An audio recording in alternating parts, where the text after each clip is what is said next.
দুআ লা ইউরাদ্দু বাইনাল আযানি ওয়াল ইকামা, আযানের পরে যেহেতু আসমানের দরজাগুলো খুলে দেওয়া হয়, ইকামতের আগে, আযানের সময়, আযানের পর থেকে ইকামতের আগে মধ্যবর্তী সময় দোয়া করে আল্লাহ তাআলা সেই দোয়া ফিরিয়ে দেন না। এজন্য এই সময় দোয়া পড়বেন।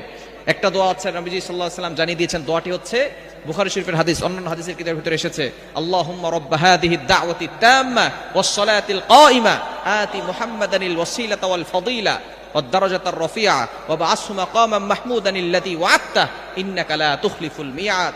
এই দোয়াটা